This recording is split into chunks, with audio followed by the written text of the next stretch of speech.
The contract smelled Let of me take cigar care of smoke you. and desperation. Your touch heals me. Serafina Ashford pressed her We must ear act against the now, mahogany before it door is of too her late. father's She study, is right. The her time for breath change is shallow in the now. Then let us darkness of the proceed hall. with courage. The grandfather clock in the corner ticked past midnight. October rain lashed against the windows of the Denver mansion. But Gentlemen, the inside, all terms are Sarah could favorable. hear was the scratch Indeed. of pen And against the parchment contingencies? and the All heavy addressed. We breathing of proceed. men who traded in other people's futures. $50,000. Her father's voice cracked through the door. Marcus Ashford, once the railroad king of Colorado, now sounded like a man drowning. That clears everything. The notes, the liens, the foreclosure notices. A deeper voice responded, smooth, oiled, the kind of voice that belonged to a man who smiled while he ruined lives. It clears your debts, Marcus. But there's a condition. Sarah's fingers tightened on the doorframe. Her heart hammered against her ribs. Anything, her father whispered. Name it. The girl, Serafina, she marries Ravencroft tonight, or I take your railroads at dawn. The world tilted. Sarah stepped back from the door, her hand flying to her mouth to trap the sound that wanted to escape. The hallway spun. The portraits of her ancestors on the walls seemed to judge her with dead eyes. Her grandmother's emerald necklace felt like a noose around her throat. She had always known her father was weak. She had watched him gamble away fortunes at cards, watched him sign contracts with shaking hands, watched him drink himself into stupors while creditors banged on their door. But this was betrayal dressed in legal documents. The door opened. Her father stood in the threshold, his face gray in the lamplight. Behind him, Donovan Kellerman rose from the leather chair like a vulture finding carrion. He was a large man, broad-shouldered and thick-necked, with silver hair combed back from a face that might have been handsome, if not for the cruelty in his pale eyes. His suit was Italian silk. His watch chain was pure gold. Everything about him screamed money built on other people's suffering. Miss Ashford? Kellerman's smile revealed teeth too white, too perfect. How convenient. We were just about to send for you. Sarah looked past him to her father. Marcus couldn't meet her gaze. What is this? She asked, though she already knew. The contract on the desk, the open bottle of ink, the wedding certificate waiting for signatures. Business, Kellerman said. He picked up the papers, holding them like a priest might hold scripture. Your father owes me a considerable sum. I'm offering him a way to settle accounts that benefits everyone. Everyone except me. On the contrary, Kellerman stepped closer. He smelled of bergamot and tobacco. You'll be married to one of the wealthiest landowners in Montana Territory. The Ravencroft estate spans 10,000 acres. Copper mines, timber rights, a fortune if properly managed. Then why doesn't this Ravencroft marry someone of his own choosing? The smile on Kellerman's face turned sharp. Because no woman of breeding will have him. Not after the accident. Not after what the fire did to him. Sarah felt ice slide down her spine. What fire? 2 years ago, a mine explosion at Ravencroft Copper. Terrible tragedy. 12 men dead. Lucian Ravencroft survived, though some say he shouldn't have. Kellerman's eyes glittered with something ugly. They call him the Beast of Blackwood now. Half his face melted like candle wax. Can barely use his left arm. Walks with a limp. But he's still breathing, and he still needs an heir. Her father finally spoke, his voice barely above a whisper. It's a mercy, Serafina. You'll be a countess. You'll want for nothing. Except freedom, she said flatly. You have 2 hours to prepare, Kellerman announced, as if she had already agreed, as if her consent was irrelevant. The justice of the peace is waiting at the cathedral. Your father has already signed the necessary documents. All that remains is your signature and the ceremony itself. Sarah looked at the contract on the desk. Her name was written there in her father's shaking handwriting. Below it, a line for her signature. Below that, another signature already dry on the page. Lucian Ravencroft.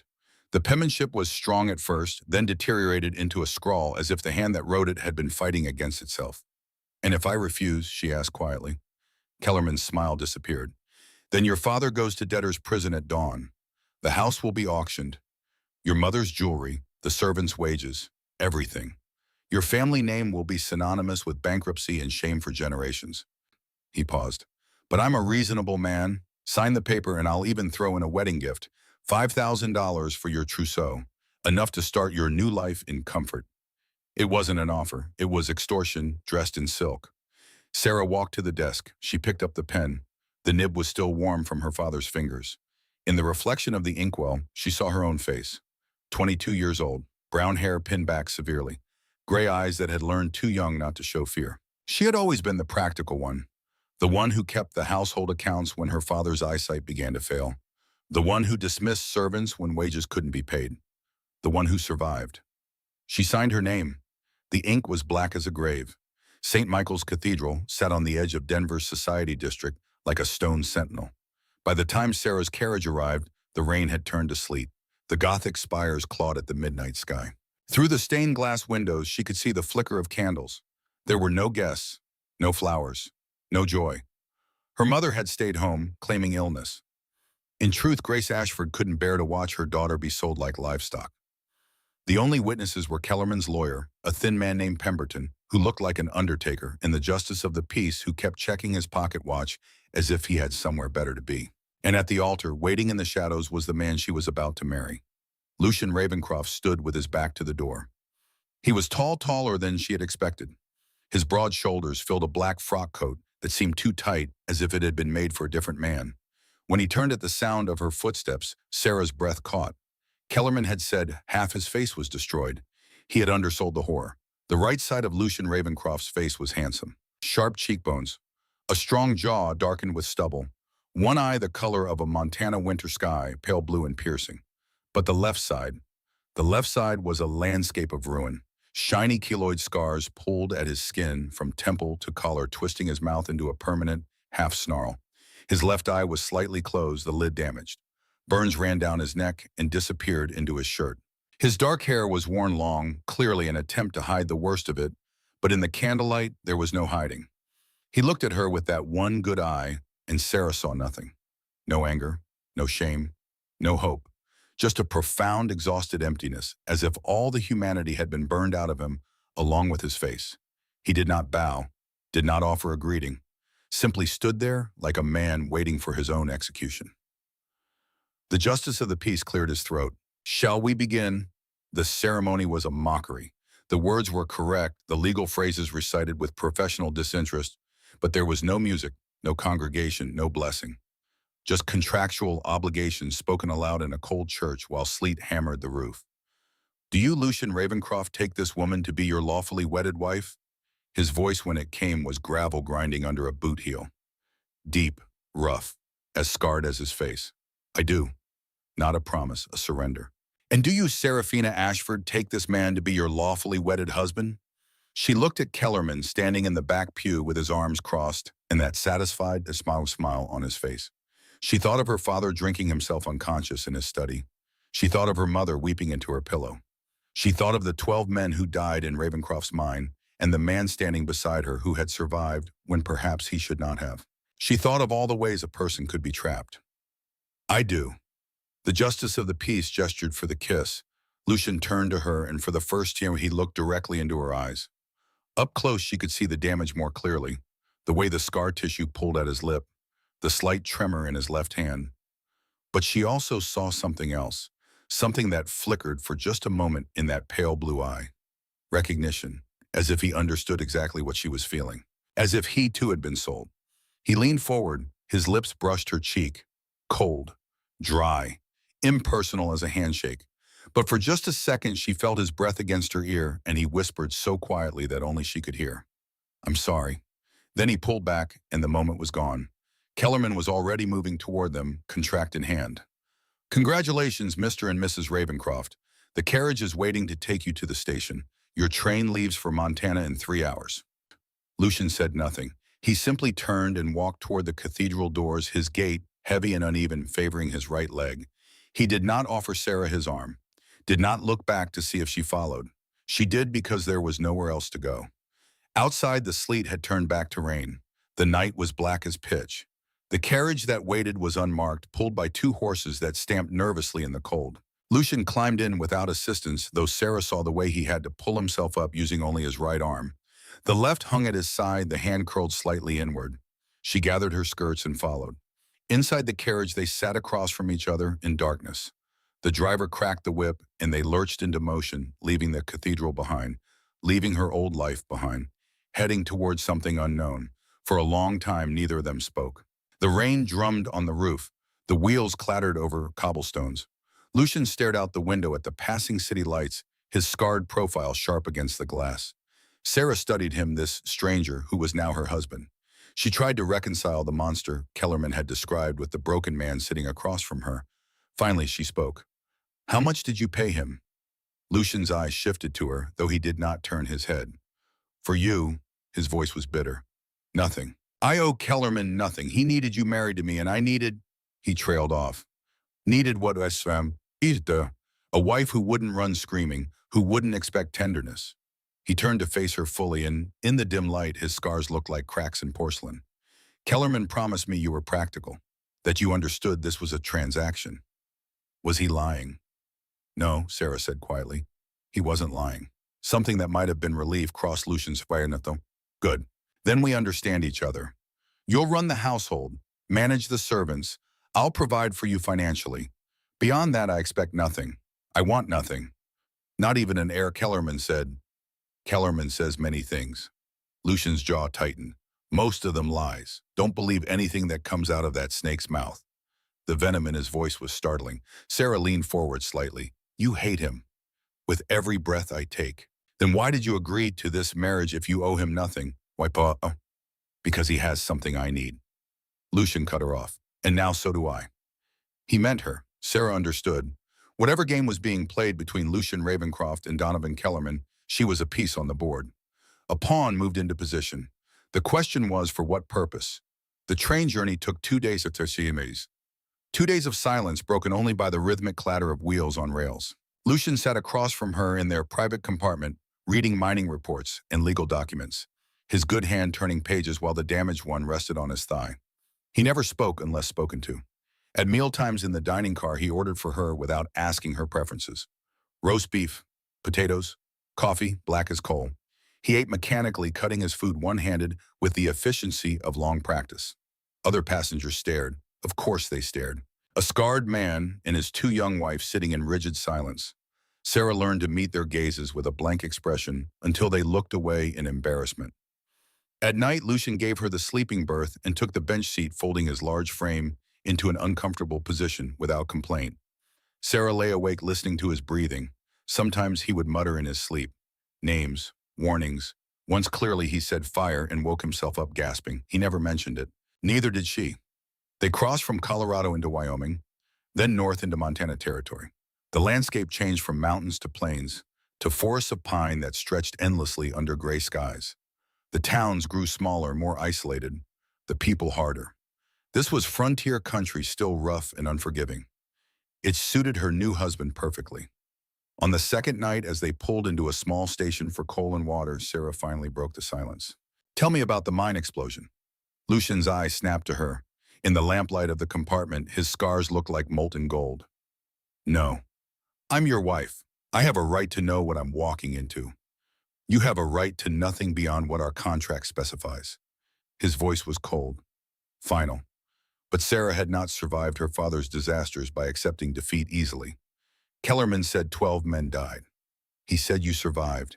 He implied it was your fault. Kellerman, to Lucian said slowly, would imply anything if it served his purposes. Was it your fault? For a long moment she thought he wouldn't answer. Then he set down the papers he had been reading and looked at her with an intensity that made her want to flinch. "I owned the mine. I signed the contracts. I hired the foreman who cut corners on the timber supports to save money. When the blast happened, I was underground inspecting a new shaft. The explosion brought down half the mountain. 12 good men were buried alive.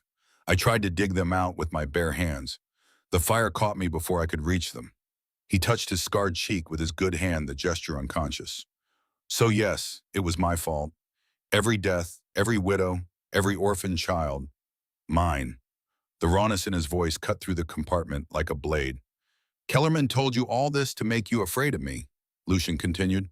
"To make you think you're married to a monster who kills his own men through negligence. And perhaps you are, but I will not discuss it further. That past is buried, literally." He turned back to his papers, dismissing her, but Sarah had seen something in his face during that confession. Guilt, grief, the kind of pain that didn't heal with time. Whatever else Lucian Ravencroft was, he was not the monster Kellerman had painted. He was something far more complicated. They arrived at Ravencroft Estate just after midnight. The carriage ride from the station took another 2 hours through wilderness that seemed to swallow all light. Pine forest pressed close to the narrow road. The October wind howled like something alive. Sarah pulled her cloak tighter, but the cold seeped through anyway. This was mountain cold, bone deep and unforgiving. When the estate finally appeared through the trees, Sarah's first thought was that it looked like something from a Gothic novel. The main house was 3 stories of dark stone and timber with steep gabled roofs and tall windows that reflected nothing. 2 wings extended from the central structure like arms. The left wing was intact lights glowing in a few windows. The right wing was a blackened ruin, burned out, collapsed in places. Windows like empty eye sockets. The mine fire. This was where it had happened. The carriage stopped in the circular drive. Before Lucian could move, the front door opened and 3 figures emerged into the lamplight. An older woman led them. Tall, thin, gray hair pulled back in a severe bun. She wore black from collar to hem, and her face had the pinched look of someone perpetually disappointed by life. Behind her, a younger woman in a maid's uniform and a man in butler's livery stood with their eyes down. The older woman curtsied as Lucian climbed stiffly from the carriage. "My lord, we received your telegram. Welcome home." "Mrs. Hartley," Lucian's voice was neutral. He turned to help Sarah down, offering his good hand. When she took it, she felt calluses. The hand of a man who had done hard labor. "My wife, Lady Ravencroft. See that the master suite is prepared." Mrs. Hartley's eyes flicked to Sarah, and something cold passed through them. Judgment, pity, calculation. All of it in a heartbeat. "The master suite, my lord." Her voice held the faintest question. "But it is your wedding night. Surely." "Did I stutter, Mrs. Hartley?" The housekeeper's mouth became a thin line. "No, my lord, of course. The master suite will be ready within the hour." She turned to Sarah. "If my lady would follow me." But Lucian had already moved toward the house, his uneven gait carrying him quickly up the stone steps. He disappeared through the door without looking back, without saying goodnight, without acknowledging his new bride at all. Mrs. Hartley watched him go, then turned to Sarah with an expression that might have been sympathy. "Welcome to Ravencroft Estate, my lady. I do hope you'll be comfortable here." The words were proper. The tone said, "You won't be." Sarah followed her inside. The entrance hall was cavernous and cold. Dark wood paneling absorbed what little light came from the few lamps burning in wall sconces. A grand staircase swept upward into shadows. The air smelled of old smoke and something else, something acrid that had seeped into the walls and would not leave. "The west wing is intact," Mrs. Hartley said as she led Sarah up the stairs. "The east wing, well, my lady will see. It's been sealed since the accident. Lord Ravencroft does not permit anyone to enter." They walked down a long hallway lined with portraits. Men in military uniforms, women in elaborate gowns, Ravencrofts going back generations, all of them staring down with hard eyes. At the end of the hall, Mrs. Hartley opened a heavy oak door. The master suite. The room was beautiful and freezing. A 4-poster bed dominated the space, dressed in deep blue velvet. A fireplace took up most of one wall, but it had only been lit recently. The flames were small, struggling against the chill. Tall windows looked out over the forest, and through them, Sarah could see the ruined east wing silhouetted against the night sky. "I'll have Annie bring up hot water for washing," as Mrs. Hartley said. "Will my lady require assistance preparing for bed?" "No, thank you." The housekeeper nodded once and withdrew, closing the door behind her. Sarah stood alone in the cold room and listened to the old house settle around her. Somewhere down the hall, a door slammed. Footsteps passed by her door, then faded. The wind rattled the windows. This was her wedding night. She walked to the wardrobe and found a nightgown already laid out. White silk, expensive, completely impractical for Montana weather. She changed mechanically, her fingers numb with cold. Then she wrapped herself in the heavy woolen shawl she had brought from Denver and sat in the chair by the dying fire. The grandfather clock in the hall struck 1, then 2. He wasn't coming. She should have been relieved. Instead, she felt oddly hollow, as if even this terrible marriage deserved more ceremony than silence in separate rooms. The clock struck 3. Then she heard it. A crash from the adjoining room, the sound of glass shattering, a heavy thud, and a curse guttural and pained. Lucian's room. Sarah stood. She should leave it alone. He had made it clear he wanted nothing from her, expected nothing. But that sound, that was not anger, that was agony. She crossed to the connecting door, pressed her ear against the wood. She could hear ragged breathing, harsh, wet, the sound of someone fighting for control and losing. Her hand went to the doorknob. It turned, unlocked. She pushed the door open. Lucian Ravencroft's room was darker than hers. Only a few embers glowed in the fireplace, and a single candle guttered on the mantel. The air smelled of brandy and something metallic. Blood, perhaps. He was not in the bed. He was slumped in a wingback chair near the fire, his body half turned away from her. His coat and waistcoat were thrown across the bed. His shirt was half unbuttoned, hanging open to reveal the network of scars that covered the left side of his chest. A shattered brandy glass lay on the hearth, dark liquid spreading across the stone. And he was struggling. Sarah stepped into the room, her bare feet silent on the thick carpet. Lord Ravencroft. He jerked as if she had struck him. His head whipped around with violence enough that he nearly fell from the chair. His face was pale, slick with sweat. His breath came in short gasps. Get out. The words were venomous, terrified. Get out now. But Sarah had seen what he was fighting with, his left arm. He was clutching it with his right hand, and the left hand was curled into a rigid claw, trembling uncontrollably. He had been trying to undo the cufflink on his right sleeve with his damaged hand, but the tremors were too severe. His fingers wouldn't obey. He was trapped in his own clothing, a prisoner of his own broken body. I said, get out, you foolish girl. His voice cracked on the last word. He yanked at the sleeve, ripping the fabric in frustration. The sound was loud in the quiet room. Sarah understood in a heartbeat. This was not drunkenness. This was not rage. This was pain and humiliation in equal measure. The proud beast of Blackwood could not undress himself. The fear left her, replaced by something steadier, calmer. She had nursed her mother through pneumonia 2 winters ago. She had cleaned wounds and changed soiled sheets and held basins while her mother retched. She was no stranger to the indignities of the human body. She walked toward him. Don't. His voice dropped to a whisper. Don't come near me. He pressed himself back into the chair like a cornered animal expecting a blow. He turned his face away, hiding the scarred side in shadow. I don't want your pity. You don't have it, Sarah said quietly. She stopped directly in front of him. The heat radiating from his body was intense. Fever or exertion or both. She reached out. Don't. But the fight had drained out of the word. Sarah knelt. She knelt on the carpet between his spread knees, her white nightgown pooling around her. She reached for his right wrist, his skin. She reached for his right wrist. His skin was scorching hot. He flinched as if she had burned him, but she held firm. Hold still, Lucian. It was the first time she had used his Christian name. He went absolutely motionless, frozen, as if the sound of his own name from her lips had shocked him into paralysis. She worked the silver cufflink free with steady fingers, slipped it through the buttonhole, set it carefully on the side table. Then she moved to his left arm. This was the damaged one.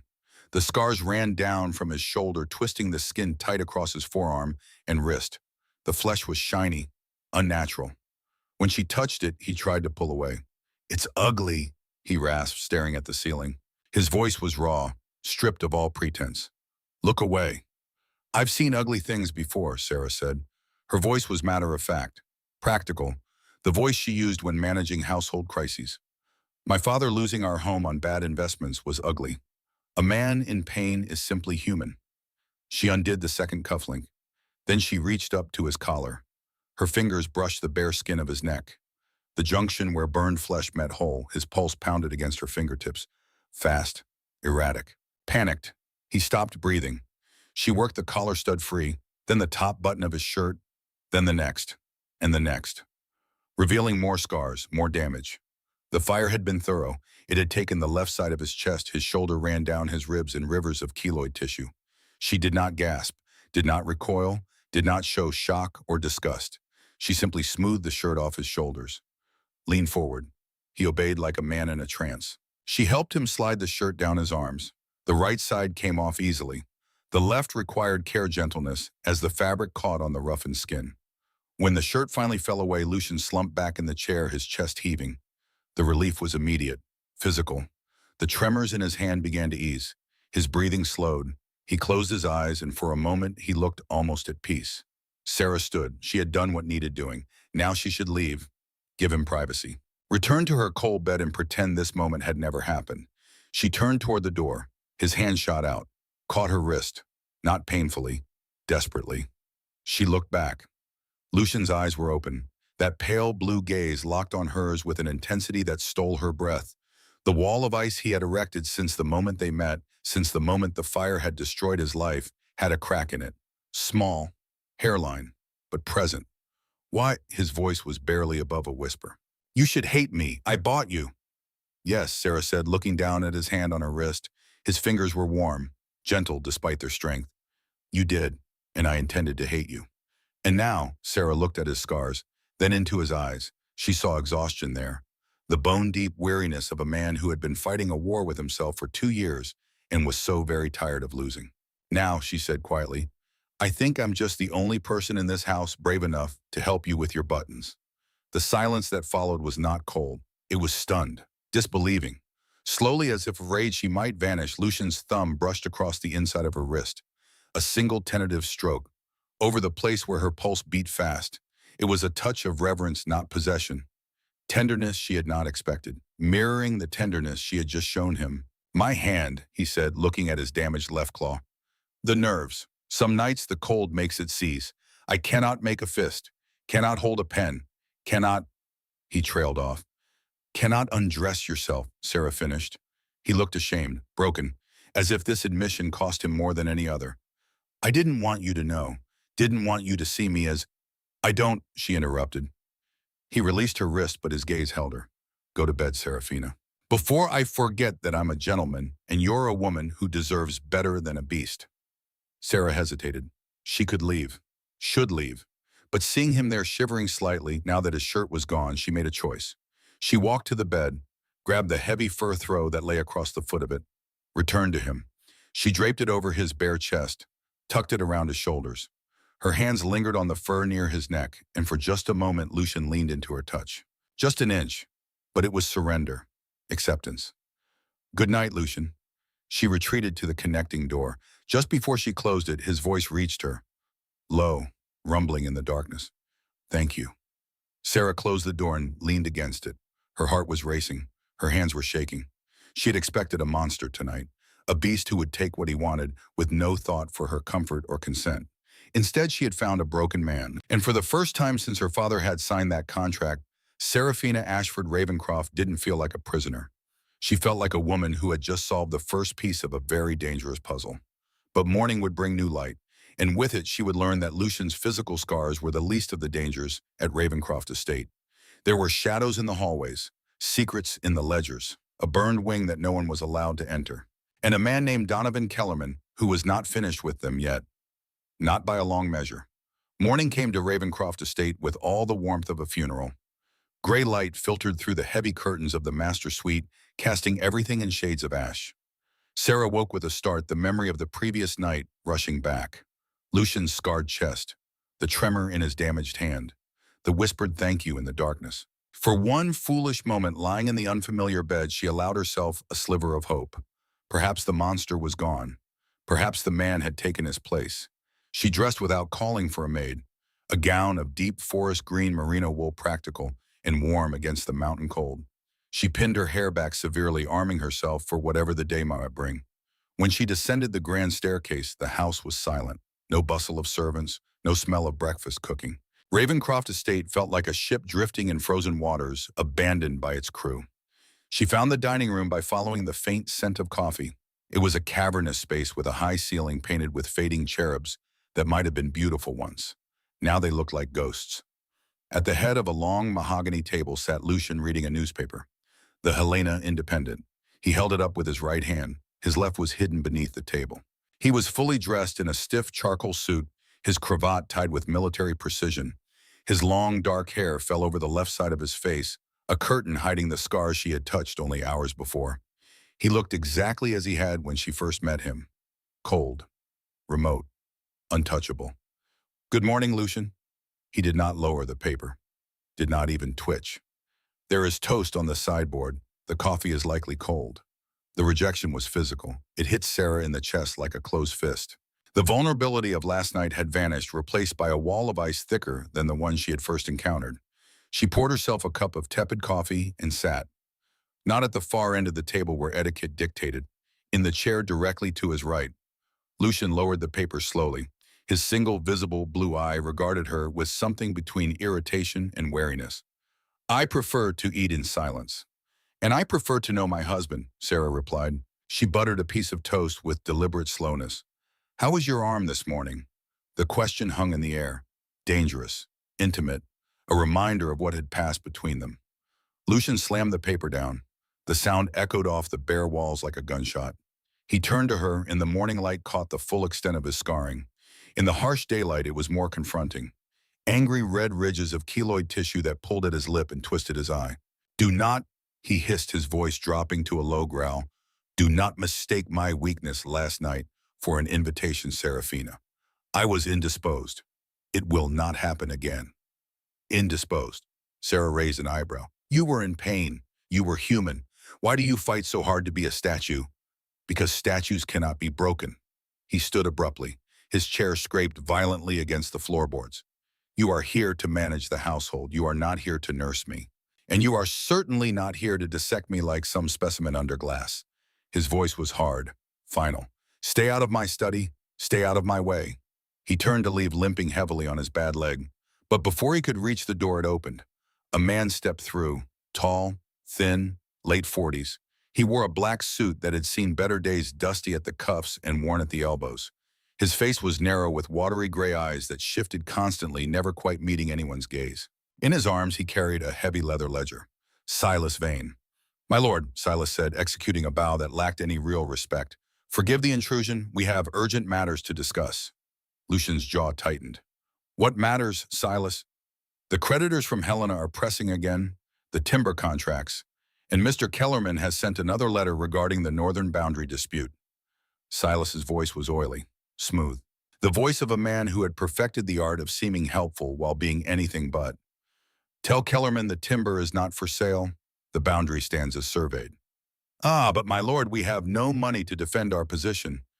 The legal fees alone." Silas trailed off, letting the implication hang. He glanced at Sarah. "Unless, of course, Lady Ravencroft brought a substantial dowry we weren't aware of." The insult was deliberate, a reminder that Sarah had come to this marriage with nothing. Less than nothing, debt. Lucian's hands clenched, the right one tight, the left one trembling with the effort. "I will handle it." "Handle it?" Silas actually smiled. "My lord, with all due respect, you haven't handled the estate finances in 2 years. Perhaps it's time to consider Mr. Kellerman's generous offer to purchase." "Get out." The words were quiet, deadly, but Silas didn't move. "The workers haven't been paid in 6 weeks, my lord. They're threatening to leave. Winter is coming. Without them?" "I said get out." Lucian's voice cracked like a whip. Silas flinched, then recovered, his smile returning. "Of course, I'll be in my office if you need me. Going over the accounts, making sure everything is in order."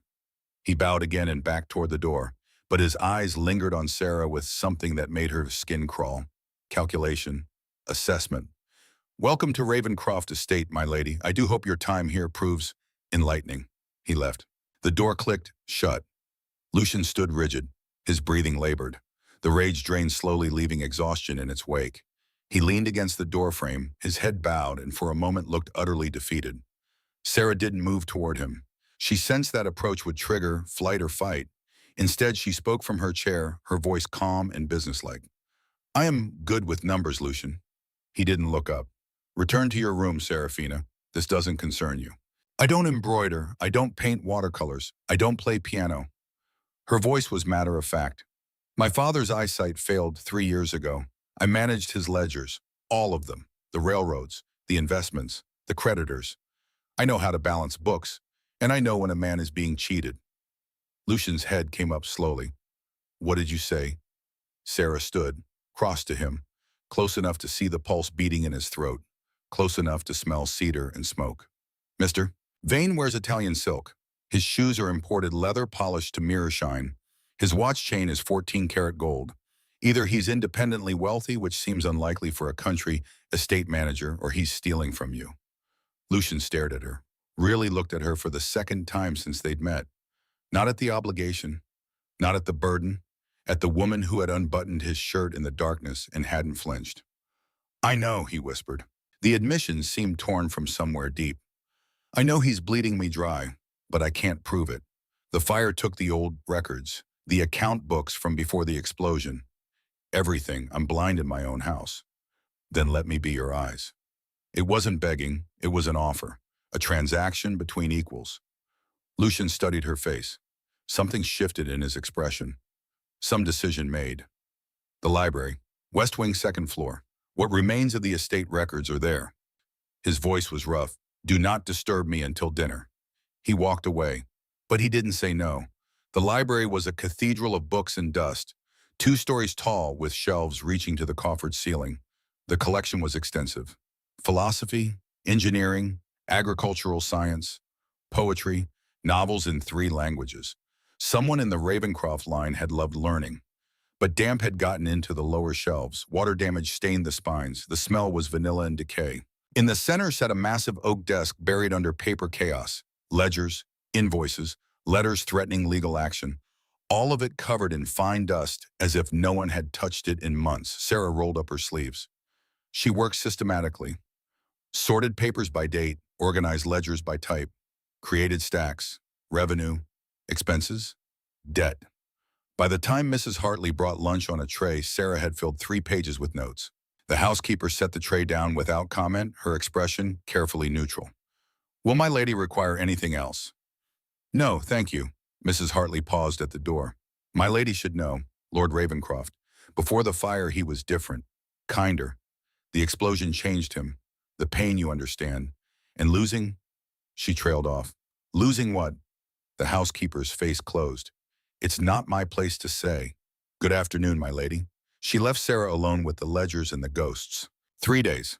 Sarah spent 3 days in that library, sleeping in the chair when exhaustion overtook her, waking to continue the work. The patterns emerged slowly. Payments to suppliers who didn't exist. Timber sales where the revenue never appeared in the estate accounts. Workers listed as paid when they clearly weren't. And all of it routed through one institution, the Helena Territorial Bank, owned by Donovan Kellerman. On the evening of the 3rd day, as purple sunset bled through the tall windows, Sarah sat back and saw the whole picture. Silas wasn't just embezzling. He was systematically transferring Ravencroft's wealth to Kellerman. Had been for nearly 2 years. $70,000. Gone. The door opened. Lucian stood in the threshold, his coat off his shirt sleeves rolled up. His hair was disheveled as if he'd been running his hands through it. The scars on his forearm caught the fading light. You've been here 3 days. I've found it. He went still. Found what? Sarah turned the ledger toward him. Her finger traced a column of numbers. The theft. Payments for supplies never delivered. Timber sales where the money disappears. Worker wages paid on paper but not in reality. All of it tracked to accounts at Kellerman's bank. Lucian moved to the desk, looked down at the evidence she'd assembled. His jaw worked. The damaged muscles in his face twitched. $70,000. Give or take, over 18 months. He gripped the edge of the desk, his knuckles white. Can you prove it in court? Not with these alone. They're your copies. A judge would say they could be altered. We need Silas's original records, the ones he uses to pay himself, the ones with Kellerman's signatures. Where would he keep them? Somewhere close, somewhere he feels safe. Sarah met his gaze. Where does Silas live? The northern boundary. Old hunting cabin that belonged to the estate. I let him use it when I hired him. Lucian's voice was bitter. Another mistake. Sarah stood. She was nearly a foot shorter, but she met his eyes without flinching. Then we search it, find his real ledger. Without it, we have suspicions, but no proof. We, Lucian's tone was sharp. There is no we in this. Silas is dangerous. If he catches you, he works for you. Legally, you have every right to inspect estate property. Legally, yes. But Silas doesn't answer to me. He answers to Kellerman. Lucian turned away, stared out the window at the darkening forest. And Kellerman doesn't play by legal rules. What did Kellerman take from you? The silence stretched taut as wire. When Lucian finally spoke, his voice was distant, haunted. Her name was Catherine, but Sarah didn't wait for Lucian to tell her. That evening, while he was away riding the northern boundary with Thomas checking the winter preparations, Sarah made a decision. She had to see the East Wing for herself, had to understand what haunted this house, what haunted her husband.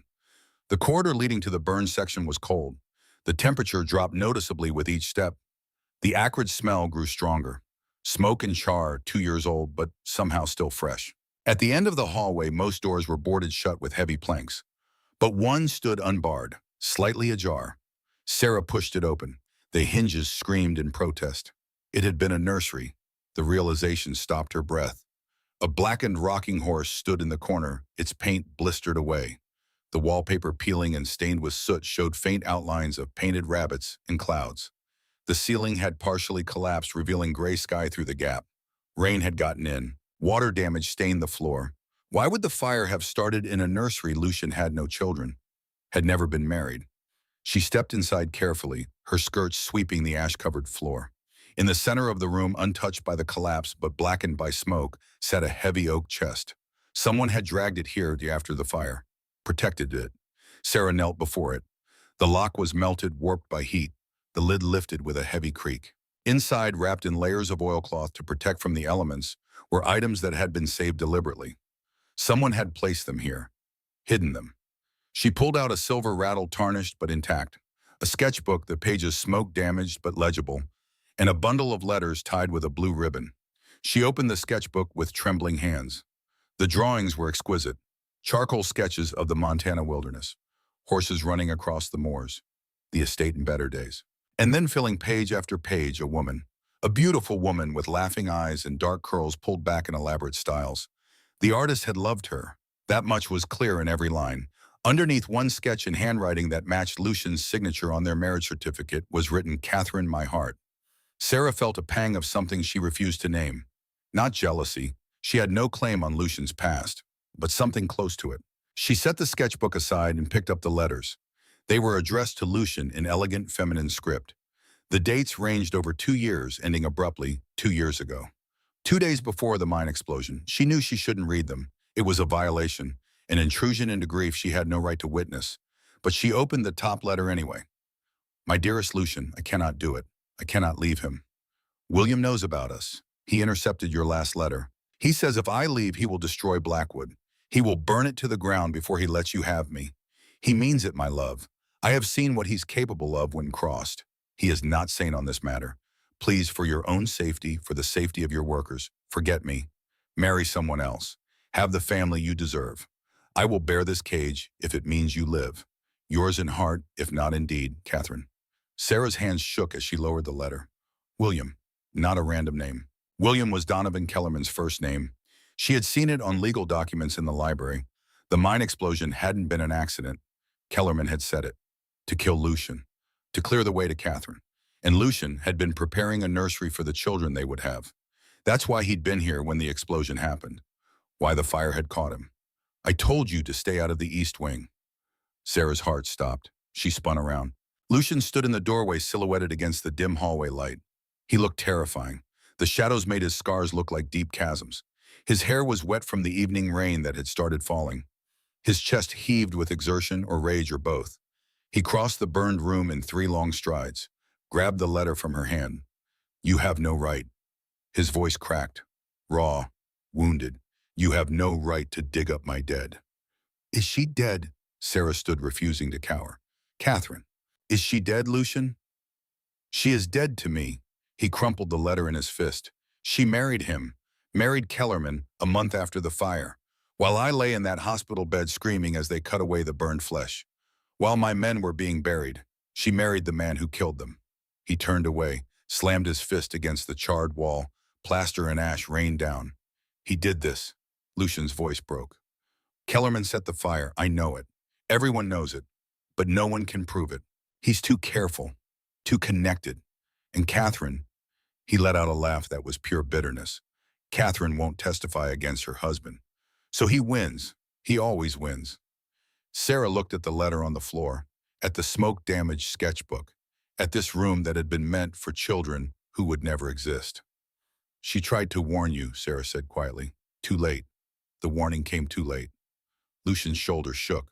"I was underground that day because the foreman told me there was a problem with the new shaft. A problem only I could see. I went down with 12 men. The explosion happened 10 minutes later. We never had a chance.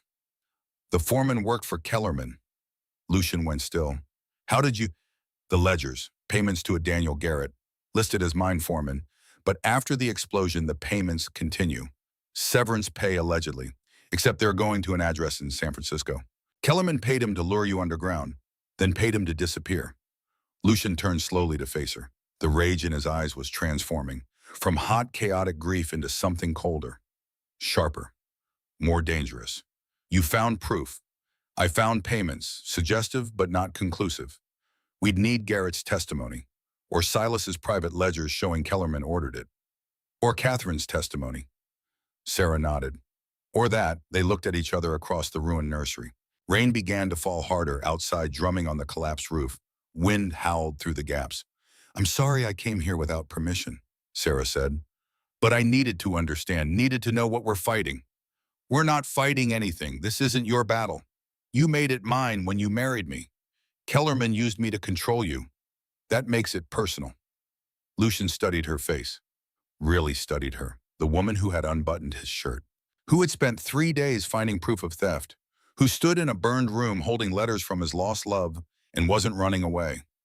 "She was everything to me," he said quietly. "Catherine, I would have burned the world for her. Did burn in a way, and she chose him anyway. She was afraid. Fear doesn't excuse betrayal." "No, but it explains it." Sarah moved closer. "I'm not her Lucian. I won't promise forever or whisper words I don't mean, but I'm here, now, and I'm not running. So either we fight together or we lose everything separately." Lucian looked at her for a long moment. Then he reached out with his scarred left hand. It trembled, the nerves damaged, but he raised it to her cheek anyway. The rough skin was warm against her face. "Why do you stay?" he asked. The same question from their wedding night. "Why fight for a ruin?" Sarah placed her hand over his, held it against her face. "Because I'm beginning to realize that the ruin is the only thing worth saving." The distance between them vanished. Lucian leaned down, his forehead resting against hers. He smelled of rain and smoke and Montana earth. "I don't know how to do this," he whispered. "How to let someone in, how to trust again." Then we learned together. They stood like that, breathing the same air until the sound of horses in the courtyard below broke the moment. Thomas's voice carried up through the broken ceiling. My lord, are you there? Silas has returned early from Helena. He's asking for you." Lucian pulled back, his jaw set. "We continue this later. Right now we have a rat to catch." They gathered in Lucian's study after dinner, a smaller room than the library lined with hunting trophies and military commendations from Lucian's Union Army service. Thomas stood by the door, his weathered face serious. "Silas goes to Helena every Saturday," Lucian said, studying a map of the estate spread across his desk. "Banks has stolen money, I assume. He'll be gone all day this Saturday. We search his cabin then." "He'll have locked it," Thomas pointed out. Sarah smiled. "I can pick a lock. My father's business partners weren't always honest. I learned young how to retrieve documents from locked drawers." Lucian looked at her with something that might have been respect or alarm. "You're not coming?" Yes, I am. We've been through this." "It's too dangerous." "Then we'll be careful." The argument continued for another hour before Lucian finally grudgingly accepted that Sarah would not be dissuaded. They would go together Saturday at dusk, search quickly, be gone before dark. It should have worked. Saturday came wrapped in low clouds and the smell of snow. Sarah watched from her window as Silas Vane rode out at dawn, a leather satchel strapped to his saddle. He looked furtive. Secretive, perfect. They waited until afternoon to make their own departure. Lucian and Sarah rode out on 2 horses, Thomas following at a distance as lookout. The forest swallowed them quickly, pine and aspen thick enough to choke out the gray daylight.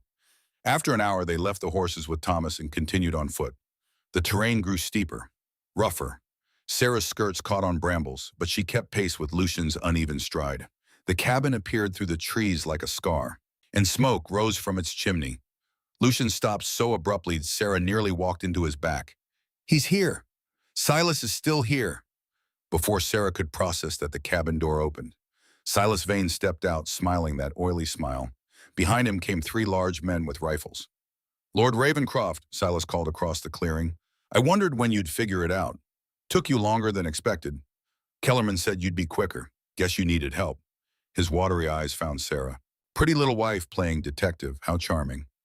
"How did you know?" Lucian demanded. Silas's smile widened. "Mrs. Hartley has been very helpful. Reports every conversation, every plan. She's been on Mr. Kellerman's payroll for years. Insurance, he called it." Sarah's stomach dropped. The housekeeper. She'd been reporting to Kellerman all along. Lucian's hand moved toward the revolver at his belt. "Don't," Silas said pleasantly. "My friends are excellent shots. Now, Mr. Kellerman sent a message. He's calling in your debts. $50,000 by month's end or he takes the estate." "I don't owe him $50,000. Silas patted his pocket. "Contracts right here say otherwise. Your signature, all legal." "Forgery." Prove it. The three men raised their rifles. The threat was clear. I can't let you leave knowing what you know, Silas continued. No witnesses. Lucian moved, grabbed Sarah, pulled her behind a tree as gunfire erupted. Bark exploded where they'd been standing. Run! Lucian shouted, drawing his revolver. But Sarah didn't run. When one of the gunmen came around the tree, she grabbed a fallen branch and swung it with all her strength. It connected with his knee. Bone cracked. He went down screaming. Lucian fired twice. Another man fell. The other two scrambled for cover. The cabin, Lucian said. Inside, now! They ran. More gunfire. A bullet whined past. They crashed through the cabin door. Lucian slammed it shut, threw the bolt. Then they smelled it. Smoke. Curling under the door, orange light flickering through wall cracks. They'd set the cabin on fire. Lucian's face went white, his breathing rapid, shallow, his eye wide and unfocused. He wasn't seeing the cabin. He was seeing the mine. No, he backed away from the door. Not again. Not fire. Sarah looked around frantically. Window too small, door engulfed. But there a trap door, root cellar. She ran to it. Grabbed the iron ring, pulled. It didn't budge. Smoke thickening, heat building. Behind her, Lucian had slid down the wall, hands over his head, lost in trauma. Sarah pulled harder. The hatch groaned, gave way. Opened. She ran to Lucian, grabbed his face. I am not Catherine, she said fiercely. I am here. I am not leaving you. Now carry me. We're getting out, together. His eye focused, found hers. Serafina. Carry me. Something shifted. He surged up, grabbed her. Charged for the hatch as the roof began collapsing. Threw her down, followed, pulled it shut as burning timber fell. Darkness. Cool earth. Safety. This way, Lucian rasped. His hand found hers. Back exit. They crawled through the tunnel, behind the muffled roar of fire. Ahead, gray light. They emerged 50 yards from the inferno, gulped fresh air, coughing, alive. Through the smoke, they could see Silas and his men celebrating, thinking Lucian and Sarah were dead. Come, Lucian whispered. They melted into the forest. Only when they reached Thomas and the horses did they stop. Lucian looked at Sarah, covered in soot and ash, dress ruined, eyes fierce. You hit a man with a tree branch. Yes. You didn't run. No. You pulled me out of the fire. Yes. He smiled, a real smile. We're going to destroy him. Lucian said quietly, yes, we are. They rode back through the gathering darkness. The mission had failed, but something had changed. They were partners now, and that was far more dangerous to their enemies than either alone could ever be. Thomas led them to a line shack hidden in the northern timber. Safe. Secret. While they cleaned soot from their faces, while Thomas brought blankets and food, Sarah made a decision. We need Catherine. Lucian looked at her. What? She's the only one who can testify to Kellerman's intent, who can connect him to the explosion. Without her, it's our word against his. She won't. She's too afraid. Then I'll go to Helena, talk to her, woman to woman. Absolutely not. They argued until dawn, but Sarah was immovable. Finally, Lucian agreed, with conditions. She would go as a society wife making calls. He would wait nearby with Thomas in armed ranch hands. At first sign of trouble, they would extract her. Sarah approached the service entrance with a basket of charity auction papers. The young guard wavered at her story about Mrs. Kellerman requesting her visit. The housekeeper, Mrs. Brennan, finally admitted her to the parlor. When Catherine entered, Sarah saw immediately what she'd suspected. Shadows under her eyes, fading bruises on her wrists. Mrs. Ravencroft, how kind of you to call. Catherine's voice was controlled. I'm afraid I don't recall. We didn't discuss charity, Sarah said quietly. I'm here about Lucian. Catherine went pale, glanced at the door. You shouldn't be here. If Donovan, your husband tried to murder us 3 days ago, locked us in a burning cabin. Catherine's face crumpled. I didn't know about the cabin, but I knew he was capable. The mine wasn't an accident. Donovan planned it, bragged about it when drunk. Will you testify? He'll kill me. He's going to kill you anyway. Sarah's voice was gentle but firm. You're a witness. Once he has everything, what use are you? Catherine's hands shook. Sarah took them. I know you're afraid, but fear doesn't keep us safe. It just makes us easier to control. Help us expose him. Publicly. At the governor's ball Saturday. In front of witnesses he can't buy. He won't let me attend. Then we create a reason. Charitable donation. Public gesture. He won't refuse. Catherine looked at her bruised wrists, at the gilded cage around her.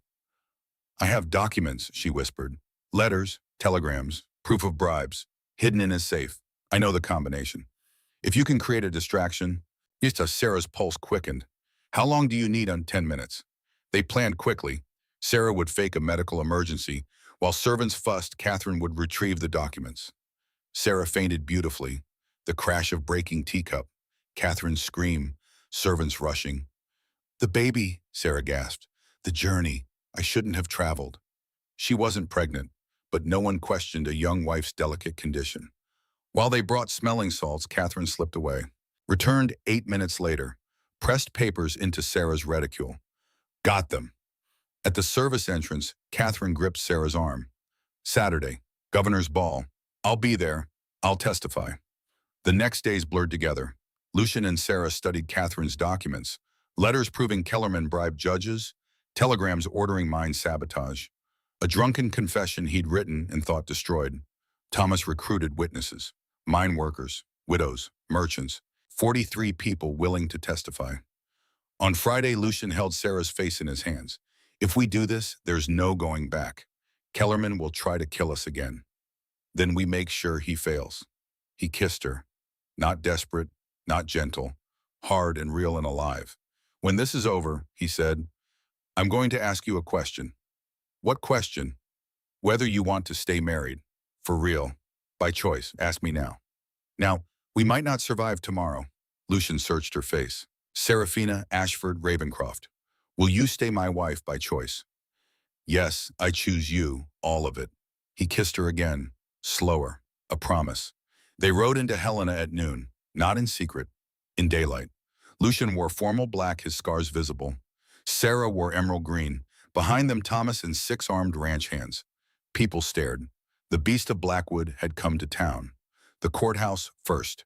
Lucian presented a petition signed by 43 citizens demanding investigation. Sheriff Terrence Thompson tried to stop them. Lucian pushed past. They burst into Governor Hauser's chambers. Kellerman was there, comfortable, confident, until he saw them. You're supposed to be dead, he said. The admission hung in the air. 43 citizens demand investigation, Lucian said. Into the mine explosion, into your theft, into attempted murder. Kellerman sneered. Wild accusations, no proof. Then let's discuss it publicly. Sarah stepped forward. At your ball tonight, in front of Helena Society. Let's see how confident you are then. Kellerman's eyes narrowed, but he couldn't refuse without looking guilty. Fine, tonight. We'll settle this. That evening, the Grand Imperial Hotel ballroom glittered. Montana's elite in silk and diamonds. Kellerman held court, smiling. Catherine beside him, pale but composed. When Lucian and Sarah entered, conversations stopped. Kellerman approached. Ravencroft, still breathing. How unfortunate. Governor Hauser, Sarah called out. Her voice carried. We have evidence of territorial crimes, bribery, fraud, murder. The ballroom went silent. Sarah opened her reticule, drew out the documents. Letters in Kellerman's hand, telegrams with his signature. A confession detailing how he sabotaged mine supports and bribed officials. She handed them to the governor.